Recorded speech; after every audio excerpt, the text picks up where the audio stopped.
إله إلا الله وحده لا شريك له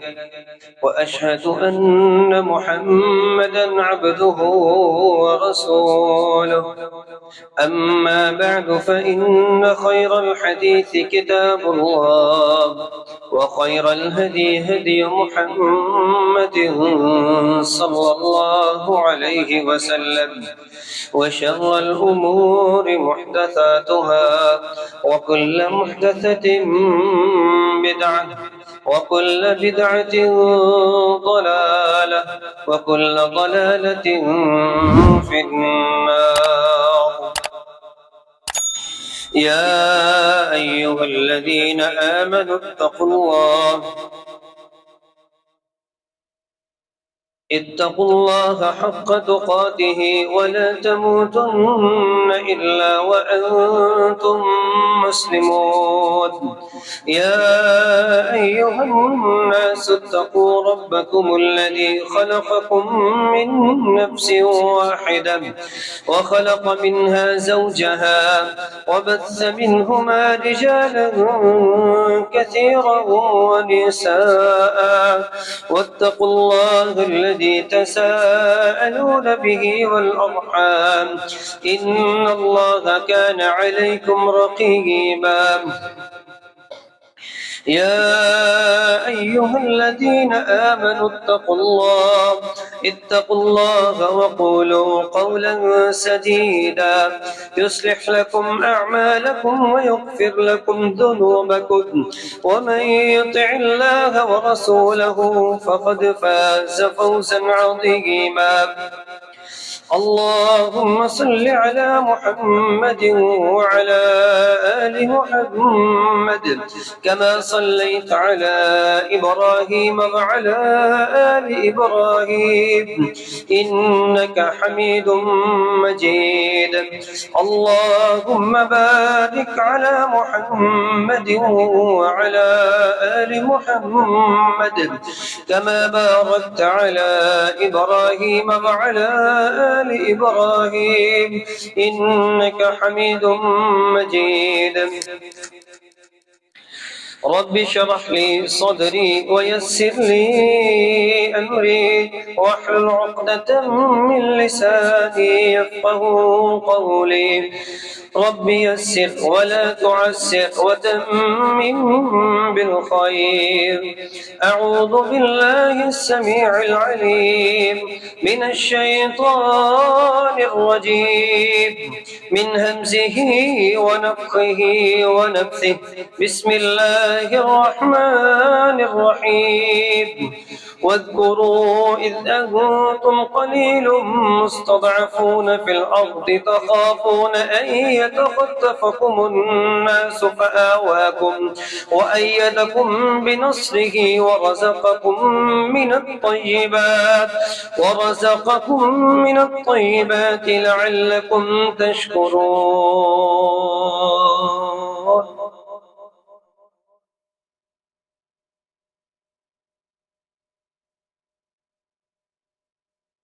ہر قسم کے حمد و ثنا، کبریائی، بڑائی، شہنشاہی، یکتائی اللہ وحدہ لا شریک کے لیے،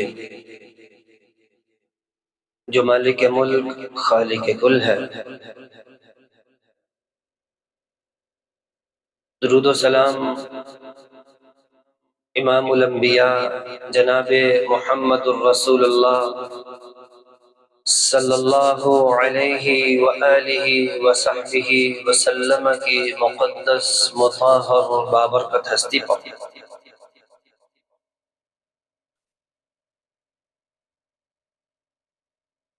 جنہیں اللہ نے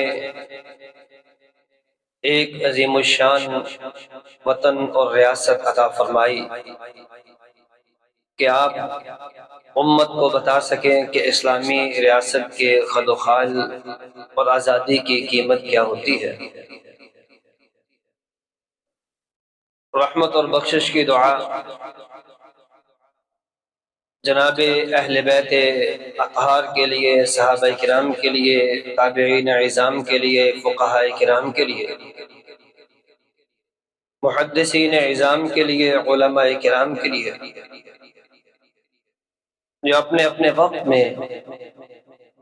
علم وحی کی روشنی میں ایک آزاد ریاست، اس کی اہمیت اور آزادی کی نعمت کی اہمیت بتاتے رہے، علم وحی کو پڑھتے رہے، پڑھاتے رہے، سیکھتے رہے، سکھاتے رہے۔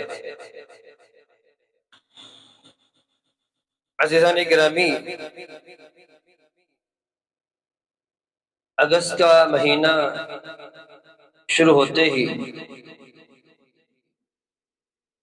ہم ایک جذباتی سی کیفیت سے گزر رہے ہوتے ہیں بحیثیت قوم، جس میں ہمیں 1947 کی ملنے والی آزادی وہ یاد آتی ہے، اور بسا اوقات اس آزادی کے ساتھ ساتھ ہمیں وہ قربانیاں، وہ نظریات، مقاصد یاد بھی رہتے ہیں، اور اکثر و بیشتر وہ بھول بھی جاتے ہیں۔ لیکن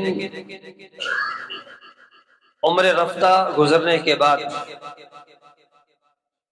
ایک وقت کے گزر جانے کے بعد،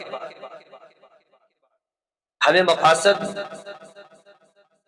اور اس کے عملی تقاضے وہ تو بڑی بات ہے، بلکہ ہمیں تو اس آزادی کے اس احساس کو جو اس وقت کے لوگوں نے محسوس کیا،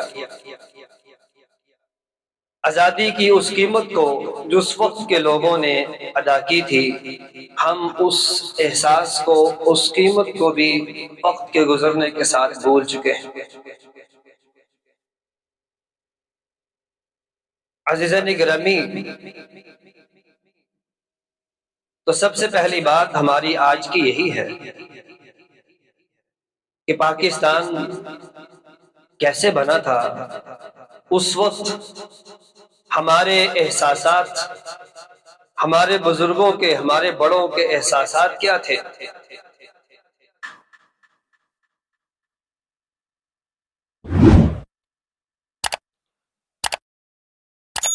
اور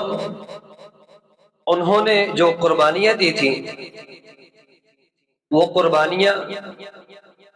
کس نوعیت کی تھیں؟ ایک سروے کے مطابق حصول پاکستان کی خاطر 20 لاکھ مسلمان شہید ہوئے، 80 لاکھ مسلمانوں کی کروڑوں کی جائیداد، جو آج کے حساب سے اس کا تخمینہ لگایا جائے تو وہ اربوں کی جائیداد تھی جو چھوڑ کر وہ پاکستان آئے تھے۔ 1 لاکھ سے زائد خواتین کو اغوا کیا گیا، اور بہت سے مسلمانوں کو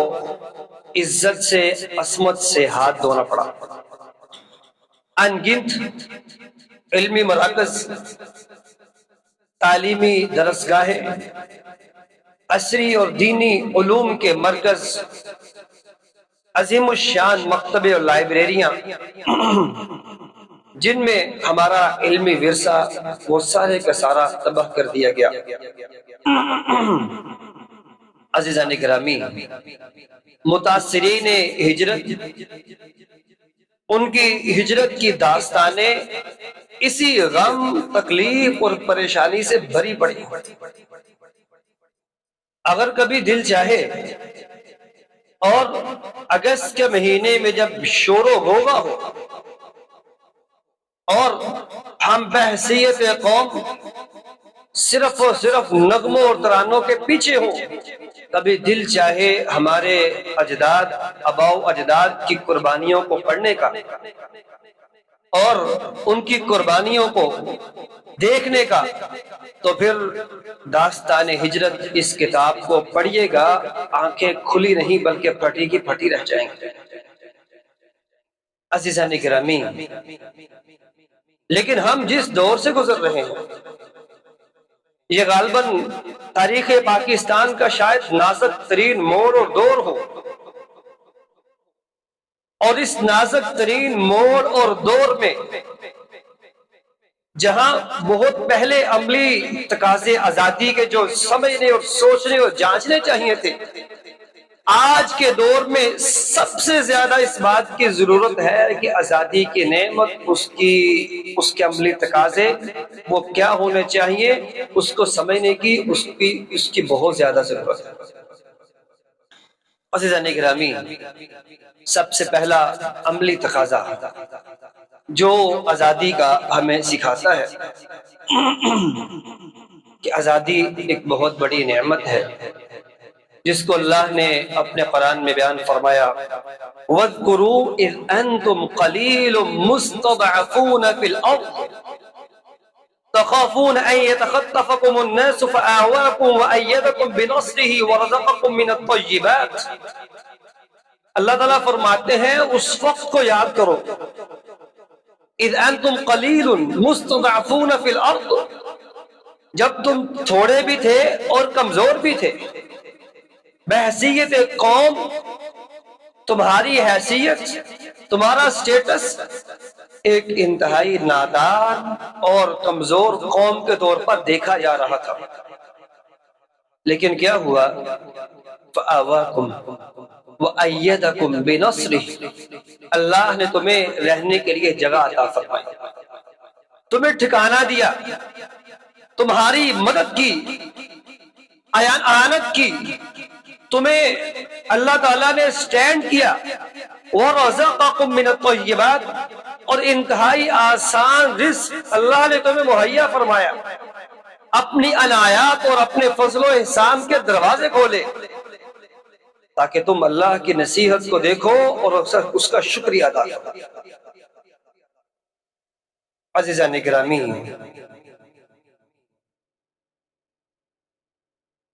اگرچہ یہ آیت مسلمانوں کو مدینہ کی ہجرت اور مدینہ کی ریاست کی اہمیت بتانے کے لیے اللہ نے مسلمانوں کو دی،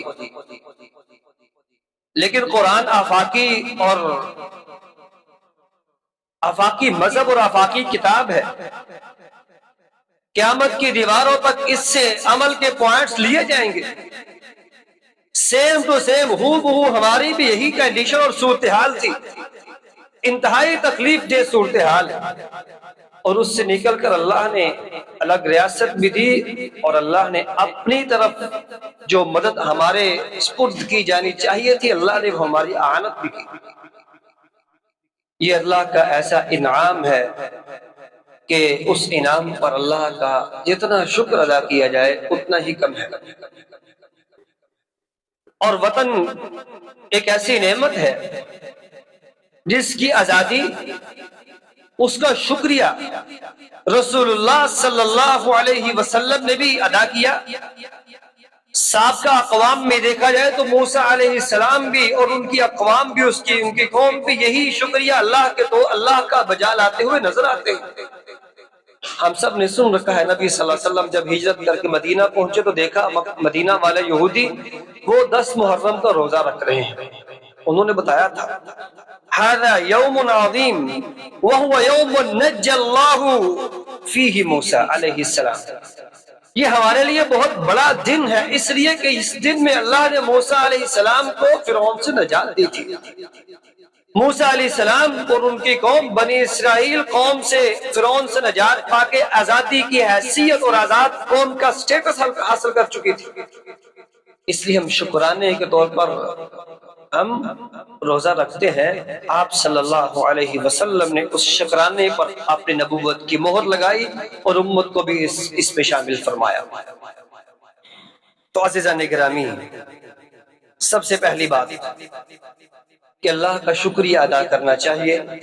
اور شکریہ یہ ہے ایک انسان شکریہ اس طرح ادا کر سکتا ہے کہ جس اللہ نے یہ ملک دیا، یہ خداداد زمین اللہ نے عطا فرمائی، اس ملک میں، اس ریاست میں وضرب اللہ مثلا قریۃ كانت آمنة مطمئنة یأتیها رزقها رغدا من کل مکان، کہ اللہ نے ہر طرف سے فراوانیاں، ہر طرف سے پرائم لوکیشن، بہترین لوگ دیے، لیکن اس کا شکریہ یہ تھا ہر چیز کو ویسے ہی کیا جاتا ہے جیسے اللہ نے ہمیں حکم دے رکھا تھا، لیکن ہم نشکرے لوگ فکفرت بانعم اللہ فاذاقها اللہ لباس الجوع والخوف بما كانوا يصنعون،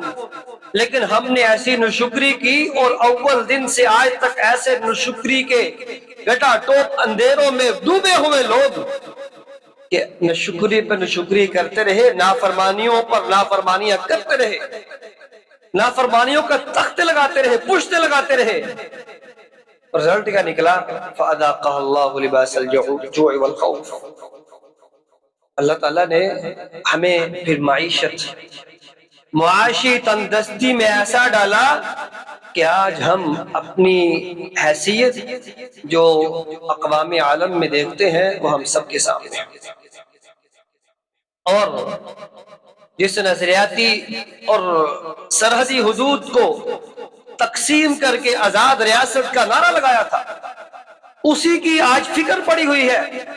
اور سب سے بڑی فکر ہماری آج یہی ہے کہ ہم پر کوئی دشمن نہ چڑھ دوڑے، اور وہ ہمیشہ وار پر وار کیے جا رہے ہیں۔ اور عزیزان گرامی، دوسری بات، عملی اقدام میں، عملی کوششوں میں اور عملی تقاضوں میں دوسری بات یہ ہے، ایک مسلمان اقامت دین کی کوشش میں ہمہ وقت لگا رہتا ہے، کیونکہ اللہ تعالیٰ نے داؤد علیہ السلام کو فرمایا تھا، یا داؤد انا جعلناک خلیفۃ فی الارض فاحکم بین الناس بالحق، پیارے داؤد ہم آپ کو اس زمین پر بہترین حیثیت اور پوزیشن دے رہے ہیں، زمین پر اپنا نائب بنا رہے ہیں۔ پیارے داؤد، اب لوگوں کے درمیان جو فیصلے کرنے ہیں اور جو قانون نافذ کرنے ہیں وہ اللہ کے احکامات کے مطابق ہونے چاہیے، ان کو اللہ کی طرف سے مکمل سچ اور یقین کے ساتھ نافذ کیے جانا چاہیے۔ اور ہمیں حکم دیا اللہ نے امت مسلمہ کو، وَمَن لَّمْ يَحْكُم بِمَا أَنزَلَ اللَّهُ فَأُولَٰئِكَ هُمُ الْكَافِرُونَ، کہ جو شخص بھی اللہ کے فیصلوں کو نافذ نہیں کرے گا، اسلام کو نماز، روزہ، زکوٰۃ اور حج عبادات سے بڑھا کر اپنی زندگی میں اس کو عملی طور پر نافذ نہیں کرے گا، شادی اور بیاہ اور خوشی غمی کی معاشرتی تقریبات ہوں یا معاشرتی معاملات اور مسائل ہوں یا ہمارے علاقائی، نیشنل اور انٹرنیشنل اسلامی قوانین ہوں، جب تک انسان اس کو بطور قانون کے، بطور اس کو شریعہ کے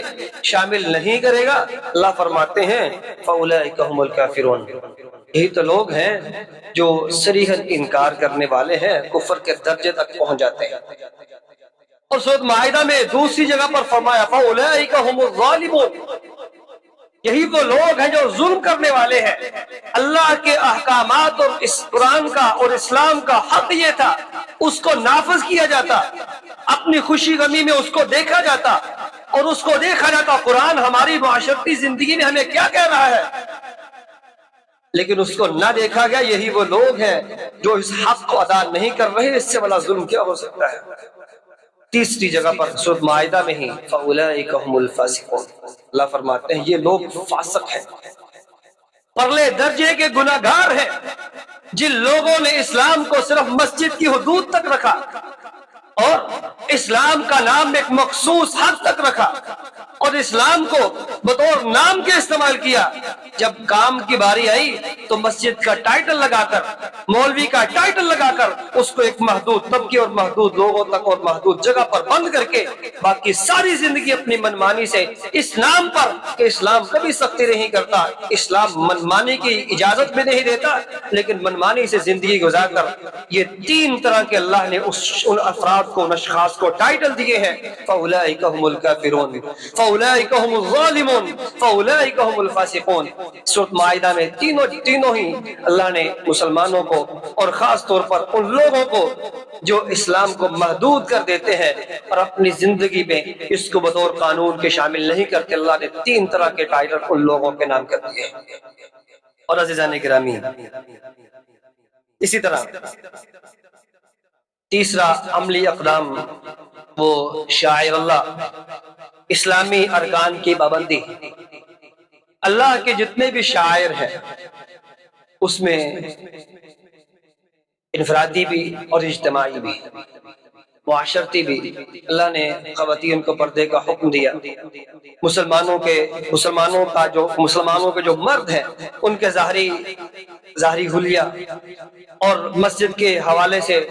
اللہ تعالیٰ نے جو شاعر بنائے ہیں، اسلامی علامات کو جو اللہ تعالیٰ نے ہمیں دیا ہے، اذان، اس کے لیے مسجد کا باقاعدہ اہتمام، اور اجتماعی زندگی میں جو چیزیں اسلام کی علامات کے طور پر جانی اور پہچانی جاتی ہیں، ان ساری کی ساری چیزوں اور علامات کو بطور شاعر کے، بطور علامت کے رائج رکھنا اور ارکان اسلام کی پابندی کرنا ایک مسلمان معاشرے پر یہ فرض اور لازم ہے. یہی بات اللہ فرماتے ہیں، الذین ان مکناہم فی الارض اقاموا الصلاة وآتوا الزکاة وامروا بالمعروف ونہوا عن المنکر وللہ عاقبۃ الامور. رب فرماتے ہیں اگر ہم کسی کو وطن عطا فرما دیتے ہیں، ان کو کوئی جگہ عطا کر دیتے ہیں، ان کا یہ فرض ہے اقاموا الصلاة وآتوا الزکاة، بحیثیت قوم ریاست کی ذمہ داری ہے کہ وہ اس بات کا اہتمام کرے کہ وہ نماز کو قائم کرے اور کروائے. زکوٰۃ کی ادائیگی کا شفاف اور بہترین انتظام جس کو رسول اللہ صلی اللہ علیہ وسلم نے رائج کیا، اس رائج نظام کو بحال کرے، اور ساتھ ساتھ امر بالمعروف والنہی عن المنکر کا فریضہ جو ہر مسلمان پہ ہے بطور ریاست کے اس کو رائج کرے. اگر ایسا ہوگا تبھی اللہ فرماتے ہیں تمہاری بقا، تمہارا مستقبل وہ روشن ہو سکتا ہے، ورنہ پھر وہی صورتحال جس صورتحال سے آج ہم گزر رہے ہیں. اور عزیزان گرامی، ریاست، نماز کا اہتمام اور دیگر معاملات، اس کو قائم کروانے کی ذمہ داری ریاست کی ہے،